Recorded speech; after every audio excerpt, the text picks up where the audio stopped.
Assalamualaikum warahmatullahi wabarakatuh. Alhamdulillahirabbil alamin wa bihi nasta'in ala umuri dunya waddin.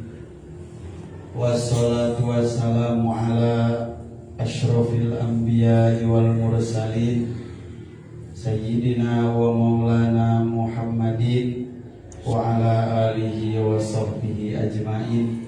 Amma ba'du. Hadratal muhtaramin yang kami ta'zimi dan kami muliakan, guru kita semua yakni Kiai Haji Nailul Huda, yang semoga beliau senantiasa diberi kesehatan dan sabar dalam mendidik kita. Alhamdulillah, kita dipertemukan lagi dalam pengajian pada hari Kamis pagi yang melanjutkan pembahasan yang kemarin. Pembahasan yang kemarin yaitu mengenai tentang fikih, pengertian atau definisi fikih dan implementasi hukum terhadap fikihnya. Namun pada kesempatan hari ini, pada pagi hari ini, bagi pemirsa online yang berbahagia dan para hadirin wala hadirat yang ada pada majelis ini, kita sekarang akan membahas mengenai tentang hukum syariat dan juga penerapan tentang furu'iyah atau permasalahan fikih dalam bangunan usul fikih yang berupa hukum syariat. Sebelum kami melanjutkan pembahasan, alangkah baiknya kita Al-Fatihah dulu kepada pengarang, kepada guru-guru kita, supaya mendapatkan keberkahan dalam kajian ini. Nawaitu ta'alluma wa ta'lim wa tadakkur wa tadkir wa naf'a wal intifa' wal ifadata wal istifadah wal hasi ala tamassuki bi kitabillahi wa sunnatir rasuli wa du'a ilal huda wa tilalata alal khairi ibtigo amardatillahi wa thawabihi wa ila hadratin nabiyil mustafa sayyidina wa maulana Muhammadin sallallahu alaihi wasallam summa ila hadratin musannafati allati ta'lamnaha wa 'allamnaha khususan mustahiqina wa munawwimina lahumul fatihah. A'udzu billahi minasyaitonir rajim. Bismillahirrahmanirrahim. Alhamdulillahirabbil alamin. Arrahmanir rahim. Maliki yaumiddin. Iyyaka na'budu wa iyyaka nasta'in. Ihdinas siratal mustaqim. Shiratal ladzina an'amta 'alaihim ghairil maghdubi 'alaihim waladdallin. Bismillahirrahmanirrahim. Sesuai dengan apa yang akan kita bahas sebelum ke sana, dalam pembahasan hukum syariat, ulama memberikan sebuah ungkapan nadom yang berbunyi wal hukmu wajibun wa mandubun wa ma ubiha wal makruhu maharuma ma'asahihi mutlaqan wal fasidi min qa'idin hadani aw min abidi. Itu adalah nadab mengenai usul fikih tentang hukum syariat yang disampaikan oleh Imam Syarifuddin Yahya dalam kitab Syarah Waraqah. Lanjut kepada pembahasan dari kitab Waraqat dan juga syarahnya mengenai tentang pembahasan hukum syariat itu sendiri.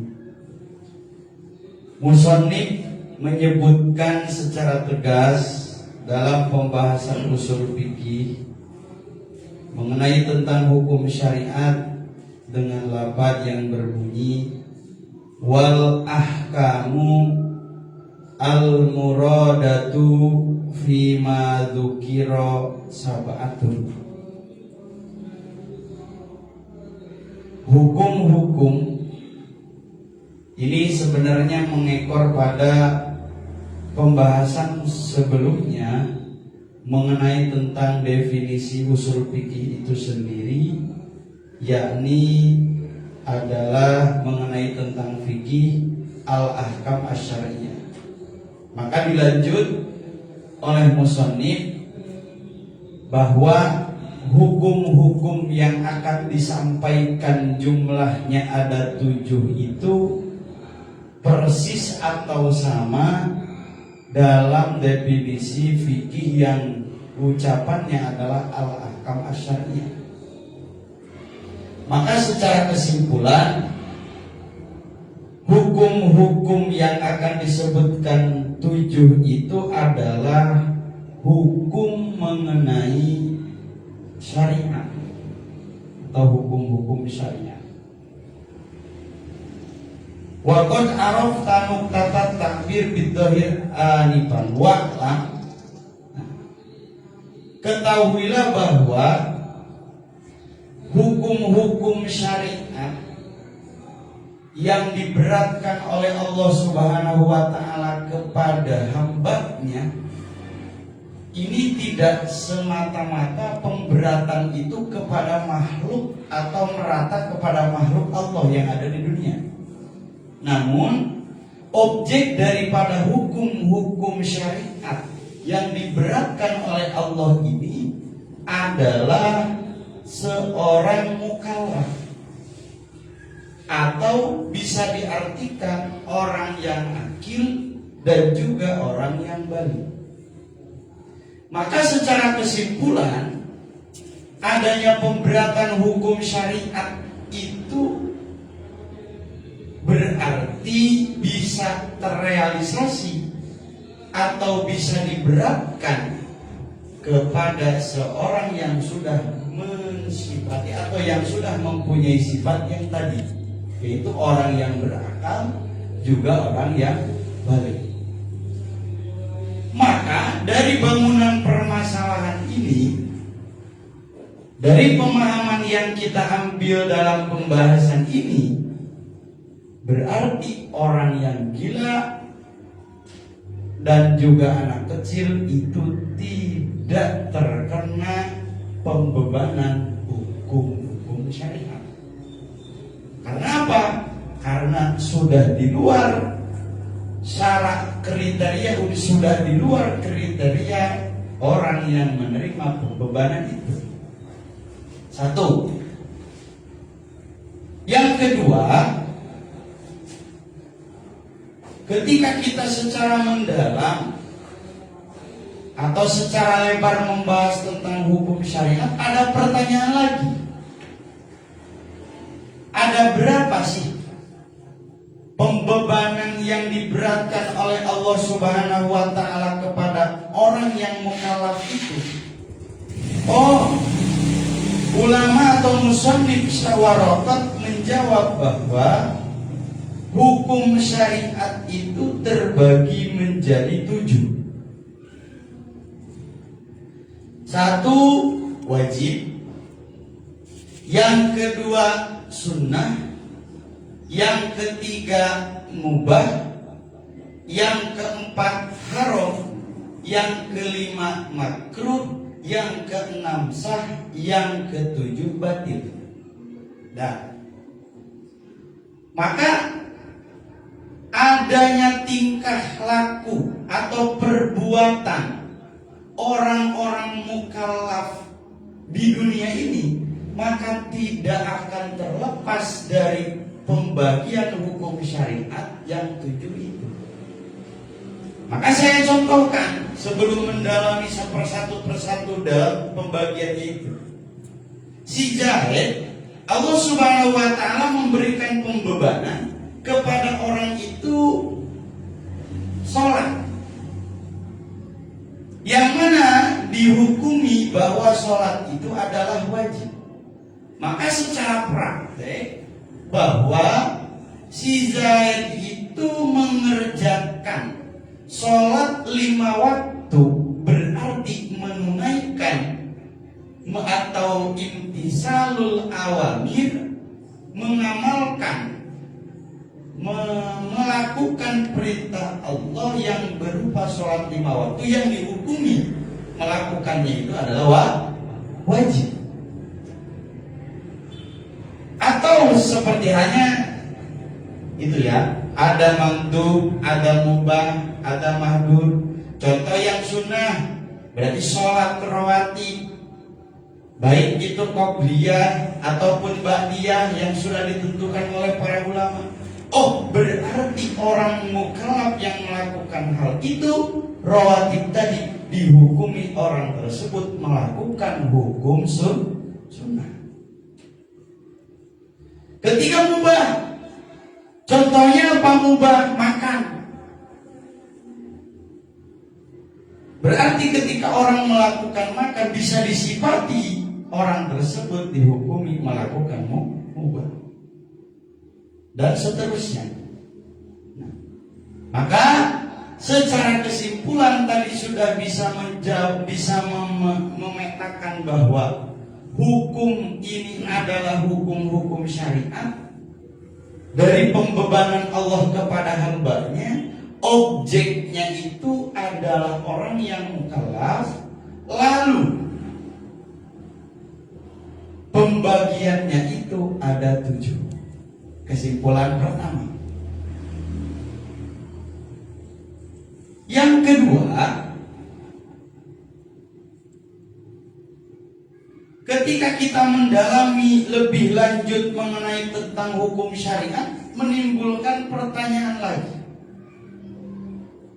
Secara mendalam, syarah atau hasyiah nafahat itu memetakan atau memolakan apa itu hukum, dan hukum itu terbagi secara pembagian, bukan sifatnya itu berapa.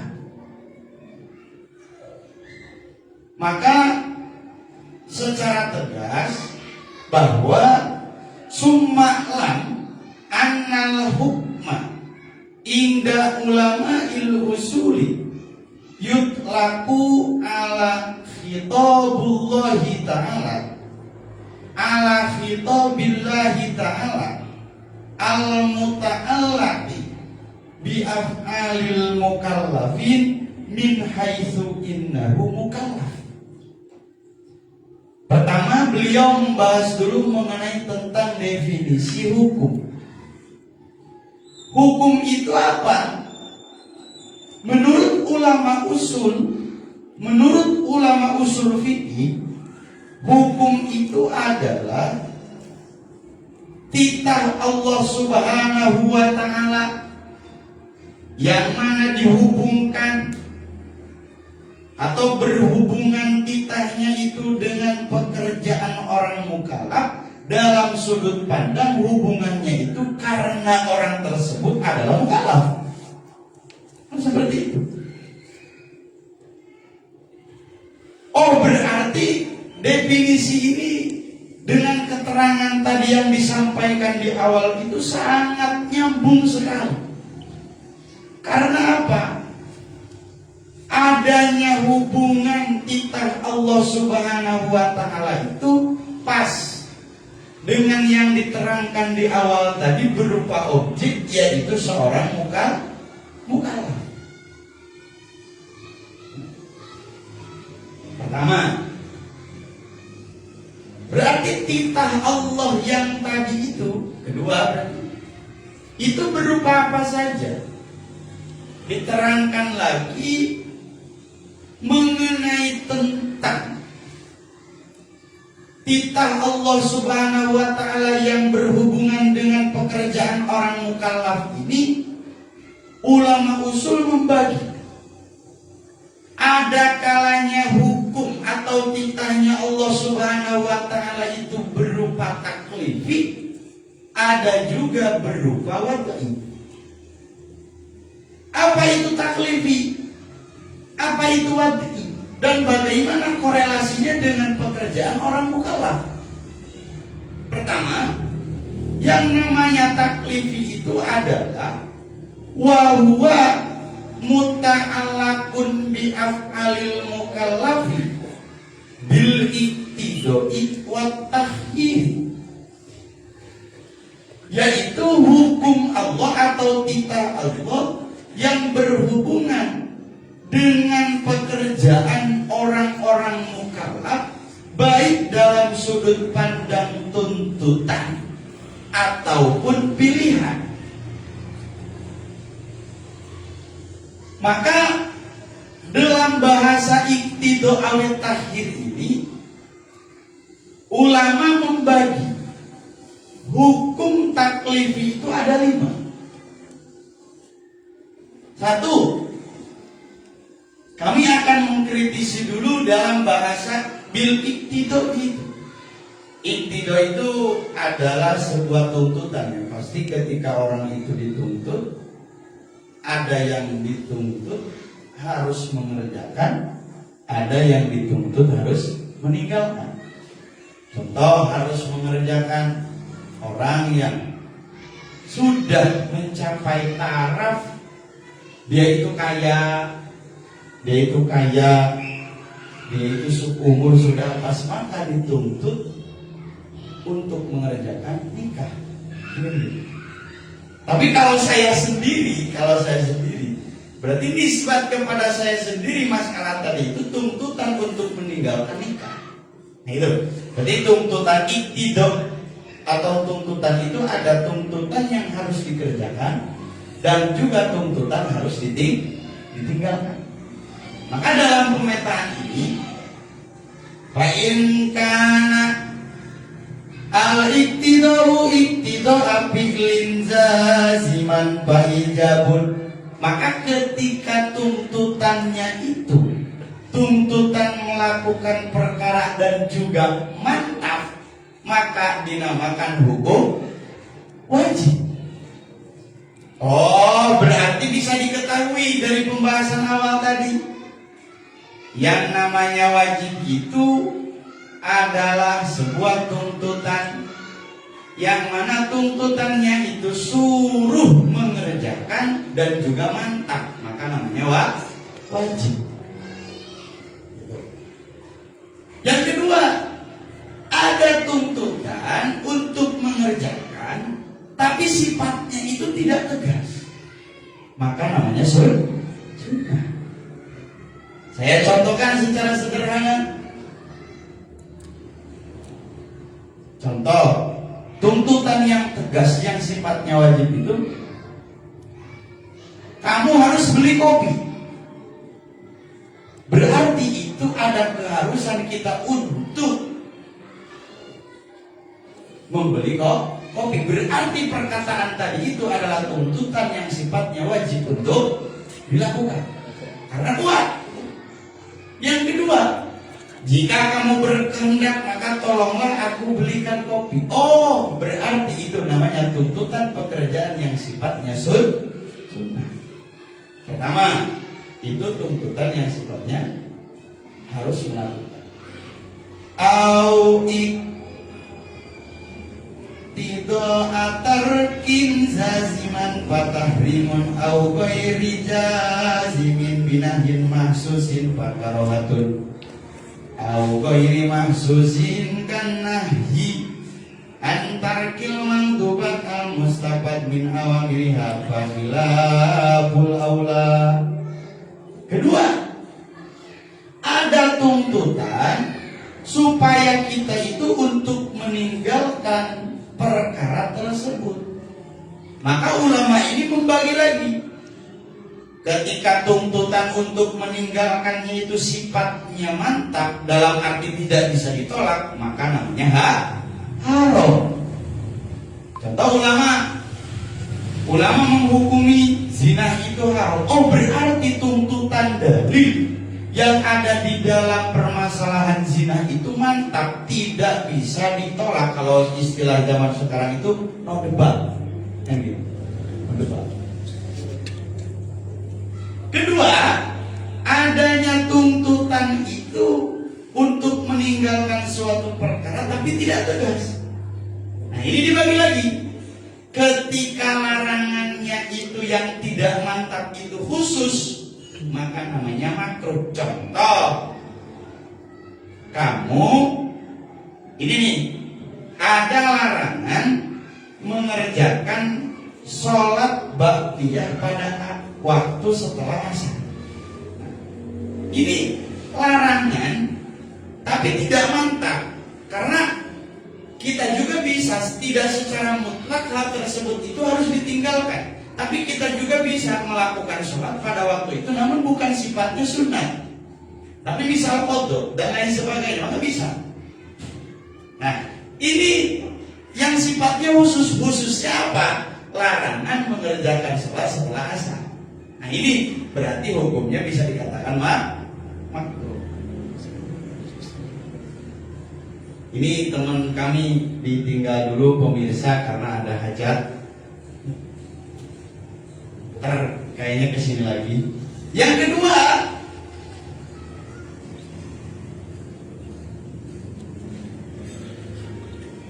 nah, tapi terakhir tadi itu iktido, baik iktidonya itu harus mengerjakan atau iktidonya itu harus meninggalkan.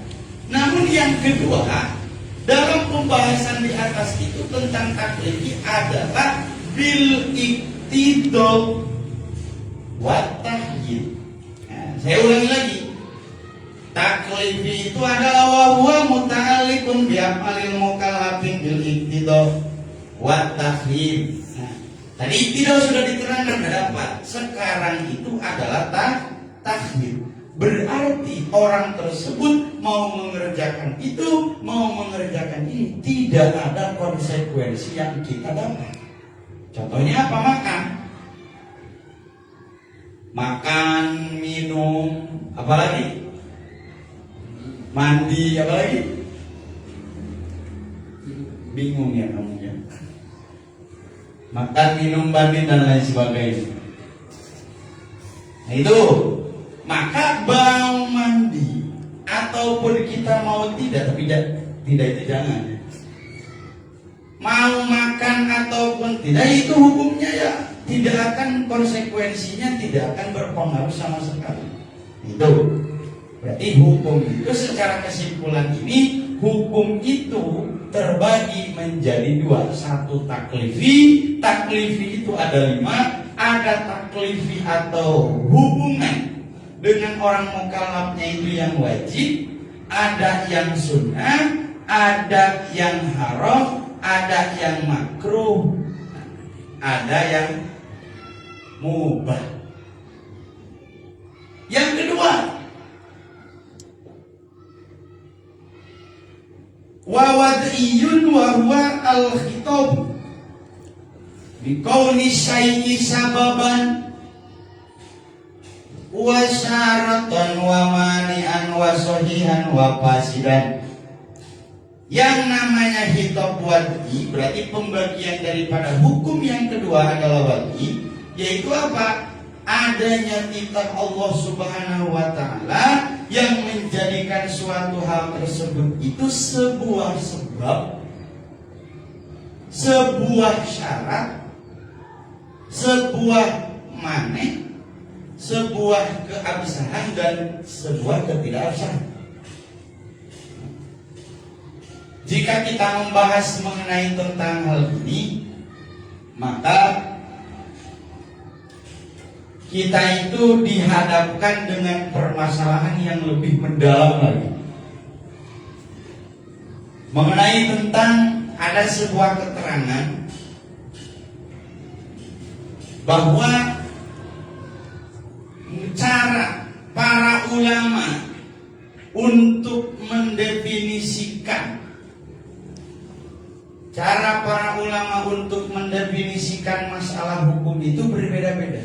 dengan melihat keterangan yang tadi.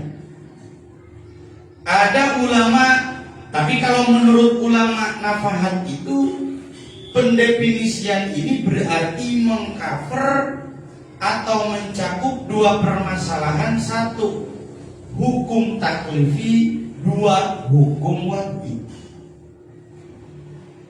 Ya. Cuman ketika kita melihat permasalahan yang lebih mendalam dalam masalah pengertian yang disampaikan oleh Imam Al-Isnawi dalam kitab Tamhid, itu beliau menggarisbawahi tidak semutlak itu kita mendefinisikan. Pertama, ada perkhilafan para ulama mengenai tentang pendefinisian hukum itu sendiri. Satu, ulama mendefinisikan mengenai tentang hukum syar'i itu adalah hitabullahi ta'ala al-muta'allaqu bi fi'lil mukallaf min haitsu innahu mukallaf. Satu. Berarti definisi ini belum sampai kita menghukumi bahwa hukum tersebut itu adalah terbagi menjadi dua. Nah, yang kedua, perkhilafan yang kedua, ulama mendefinisikan mengenai tentang hukum syariat itu adalah khitabullahi ta'ala al-muta'allaq bi af'alil mukallafin bil iktidai awit tahyir. Secara langsung, berarti pada definisi yang seperti ini, model yang kedua ini, kita bisa menyimpulkan bahwa definisi telah memberi isyarat bahwa hukum taklifi itu terbagi menjadi dua. Hukum itu terbagi menjadi dua. Satu hukum taklifi, yang kedua hukum wad'i.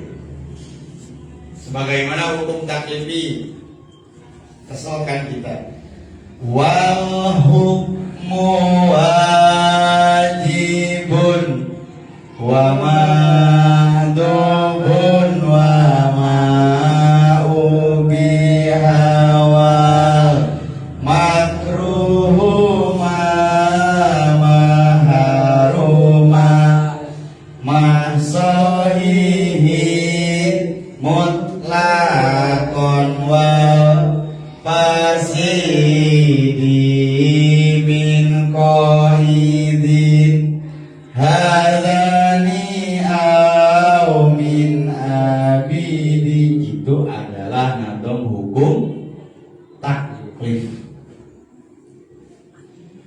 Maka pola yang kedua, kami lanjutkan. Pola yang kedua yang mendefinisikan bahwa ada lafaz bil iktidar awit tahyir itu, berarti dalam definisi tersebut musannif telah memberi isyarat bahwa hukum itu terbagi menjadi satu hukum taklifi, yang kedua hukum wad'i. Lanjutannya, adanya pengertian tersebut itu apakah bisa sampai terhadap pembagian kedua yang berupa wad'i atau tidak? Dalam kitab Tamhid ulama menjawab, wazada Ibnul Hajib bihi awil wad'i. Imam Ibnu Hajib itu menambahkan dalam definisi tersebut itu menambahkan lafaz al-wad'i supaya bisa memasukkan hukum wad'i dalam pembagian yang kedua. Kenapa? Liyadkhula ja'la syai'i sababan au syarton au mani. Kajalillahi ta'ala zawala samsi mujiban lituhri wa ja'alahu at-taharata syartan li sihhatis shalat wa najasah mani'atan min sihhatiha. Jadi hukum wad'i itu jika berpola pada definisi yang kedua itu, ternyata Imam Ibnu Hajib menambahkan ada lapan al-wad'i. Oh, berarti sabab syarat atau mane itu masuk terhadap hukum syariat. Bagaimana tadi kita sudah membahas hukum-hukum taklifi yang berupa wajib dan lain sebagainya. Jika melihat pada retorika pembahasan hukum wad'i, hukum wad'i itu murni, tidak bergantung pada pekerjaan seorang mukallaf. Saya contohkan, Allah Subhanahu wa ini kehendak berarti ketika sudah membahas Allah Subhanahu wa ta'ala menjadikan tergelincirnya matahari itu sebagai sebab ditetapkannya waktu duhur. Oh, berarti ini itu sudah di luar campur tangan manusia. Atau Allah Subhanahu wa ta'ala menjadikan toharoh atau suci itu sebagai syarat sahnya sholat. Berarti ini sudah di luar jangkauan manusia. Tapi berbeda hukum wad'i, hukum taklifi itu gimana apapun caranya manusia tetap berperan di sana. Karena di awal disampaikan ada bahasa min haitsu innahu mukallaf.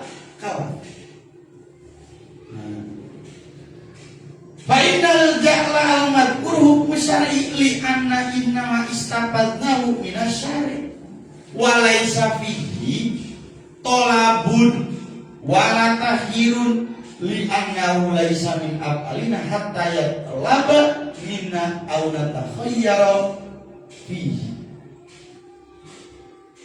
Nah, ini hukum-hukum yang tadi itu diartikan sebagai hukum syariat karena hal tersebut diambil daripada Allah Subhanahu wa ta'ala. Tapi di sana itu tidak ada percampuran sebuah tuntutan atau sebuah pilihan mengenai tentang hukum tersebut. Karena apa? Tergelincirnya matahari sebabnya toharoh dan juga najasa yang menjadi mana itu bukan kehendak daripada kita. Maka secara kesimpulan bahwa kesimpulannya adalah hukum-hukum syariat. Ini berarti membahas tentang hukum syariat. Hukum-hukum syariat itu satu, pembahasannya dalam definisi ulama ada dua pendapat. Dalam definisi pertama, ulama tidak memasukkan hukum wad'i. Ada dua ulama pendefinisian. Definisi yang kedua, ulama memasukkan hukum wad'i. Maka secara kesimpulan bahwa hukum itu terbagi menjadi dua. Satu, menurut definisi yang kedua itu, hukum itu ada kalanya taklifi. Dalam arti apa? Hubungannya hukum tersebut, objeknya adalah seorang mukallaf. Kedua, hukum adalah wad'i. Berarti wad'i itu bukan ranah pekerjaan orang mukallaf. Itu murni kehendak dari Allah Subhanahu wa ta'ala yang dijadikan sebagai syarat.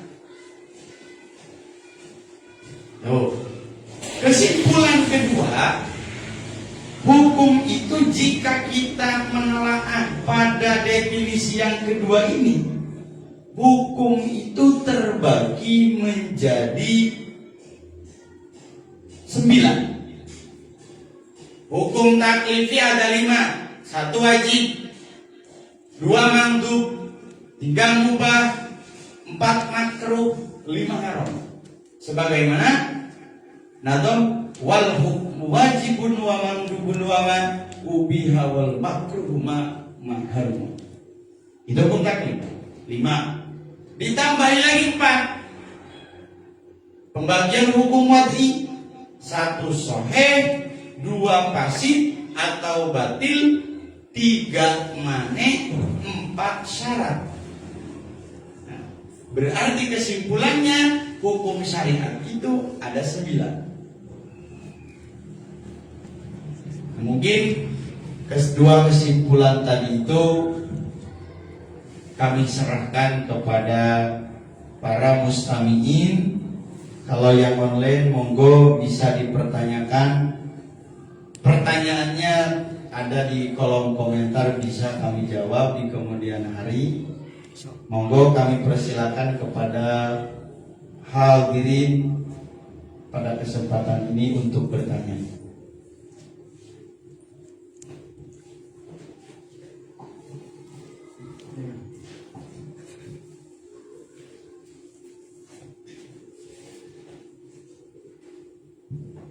Assalamualaikum warahmatullahi wabarakatuh. Waalaikumsalam warahmatullahi wabarakatuh. Ini dari mana ini? Perkenalkan dulu namanya, dari mana, kelas berapa, monggo. Perkenalkan, nama saya Salam Al-Faizi, asal dari Karawang. Oh, Karawang. Ya, Bang. Kami di sini ingin bertanya perihal apa yang telah disampaikan oleh jenengan tadi. Ya, Masya Allah, penjelasannya sangat seperti halnya lautan ilmu, ya, luas banget.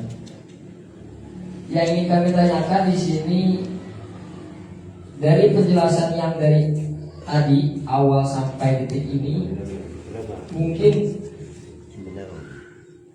apa takhrijul furu atau penerapan hukum dari definisi ahkamu syariat yang bisa kita implementasikan, kita aplikasikan ke hukum fikihnya, dan juga jelaskan lebih lanjut mengenai ya furiya-nya itu. Artinya kami sederhananya ingin menanyakan dari keterangan yang disampaikan oleh panjenengan tadi, produk hukum secara praktis menjadi fikih itu ya apa? Mungkin kurang lebihnya maaf. Assalamualaikum warahmatullahi wabarakatuh.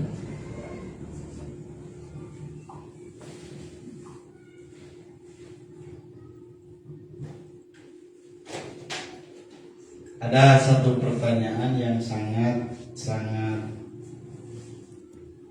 mungkin perlu belajar yang sangat mendalam ketika menjawab pertanyaan ini. Karena Masya Allah beliau itu adalah sosok murid yang rajin dan pandai sekali, yaitu namanya Salman dari Karawang. Kami klarifikasi dulu. Jadi di sini ada pertanyaan mengenai tentang penerapan atau teori usul menuju fikih dalam pembahasan hukum syariat.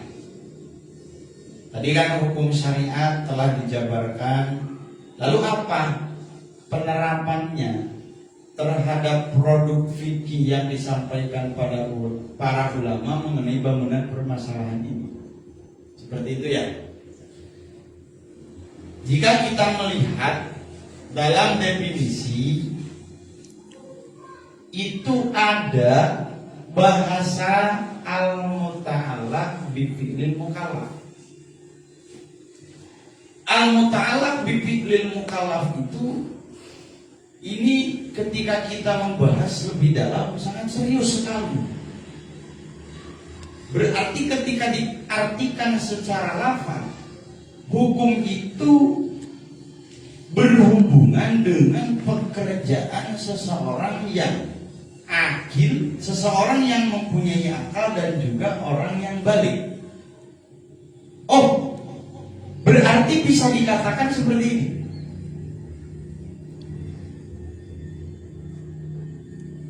Adanya hukum tersebut itu tidak bisa sampai kepada orang gila, kepada orang yang lupa, kepada orang yang lagi tidur, kepada anak kecil.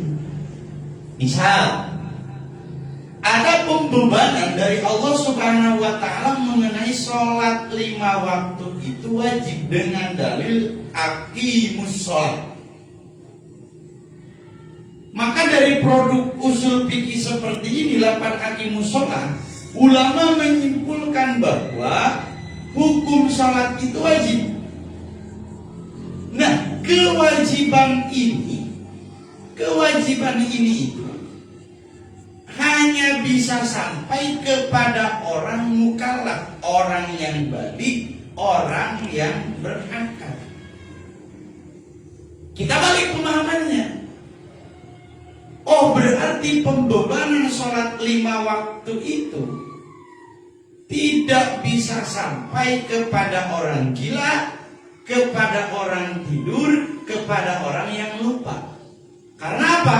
Dia itu tidak bisa, mereka semua itu tidak bisa disifati seorang mukallaf. Satu. Nah, berarti titik tekannya adalah min haitsu innahu mukallaf. Dari bangunan pengertian tadi itu akan menimbulkan permasalahan produk fikih yang berupa idza alim tadzalika fa min furu'i qaulil hukmi asyar'i la budda min ta'alluqihi bil mukallaf. Hukum syariat itu hanya ada hubungannya pada orang-orang mukallaf. Satu, furu'iyah yang disampaikan oleh Imam Al-Isnawi, wa minha ay wa min furu'i qaulil hukmi asyar'i in wati'a as-subhata al-qaimah bil fa'il wa huwa ma idza wati'a ajnabiyatan ala dhannin annaha zawjatuhu masalan hal yusafuwatuhu bil hilli awil hurma aw la yusafu bi syai'in minhuma. Nah, misal ada furu'nya seperti ini. Wati subhat itu bersenggama yang masih tidak jelas. Misal ada seorang laki-laki, ini secara itu normal, dia itu normal, pikirannya normal dan lain sebagainya, namanya Zaid, katakanlah namanya Zaid. Si Zaid itu bersenggama dengan seorang wanita yang ia sangka itu adalah istrinya. Lalu realitanya itu ternyata bukan istrinya. Dengan gambaran dia itu pikirannya lagi lupa, pikirannya lagi kemana-mana dan lain sebagainya. Dalam arti sifat mukallafnya itu tidak ada. Apakah memang pekerjaan si Zaid itu bisa disifati senggamanya halal atau haram? Dalam arti, apakah kaya menjima istrinya, bersenggama dengan istrinya, atau bersenggama dengan orang lain dalam arti zina, dalam arti haram? Atau tidak disifati dengan keduanya? Dalam menjawab permasalahan ini, ulama itu berbeda pendapat. Ada yang mengatakan boleh dalam arti halal, tetap halal. Ada yang mengatakan haram. Nah, kenapa kok seperti itu? Li'annal hillah Berarti ketika kita mengekor kepada pendapat ulama yang mengatakan haram, yang mengatakan halal, yang mengatakan halal, wati syubhat atau bersenggamanya tadi itu dihukumi halal. Li'annal hilla wal hurma minal akam asyariyah wal hukmu asyari huwa al khitab al mutalaq bi aqalil mukallaf. Maka wasahi wal muhti wa nahwihima laisu mukallafin. Ketika orang tersebut misal menghukumi orang permasalahan yang tadi, ada ulama yang mengatakan bahwa hal ini itu halal, meskipun realitanya dia bersenggama dengan orang lain, tapi dia meyakini atau berpraduga bahwa itu adalah istrinya. Loh, kok kenapa ulama itu bisa menghukumi halal? Satu, adanya pembahasan sifat halal, adanya pembahasan sifat haram itu tidak terlepas dari orang mukallaf. Sedangkan orang tadi itu tidak dihukumi orang mukallaf. Maka secara kesimpulan hal tersebut itu bisa dihukumi halal, tidak haram, gitu. Karena termasuk orang muhti. Kedua, peru'yah yang kedua,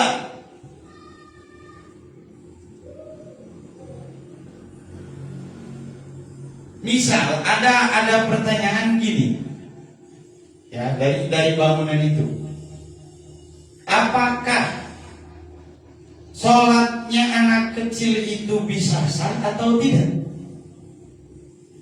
Ulama ini berbeda. Ulama ini menjawab, jika memang kita mengekor kepada definisi yang disampaikan tadi, yaitu al-muta'allaq bi af'alil mukallaf, bisa dijawab atau bisa menimbulkan hukum bahwa sholatnya anak kecil itu tidak sah.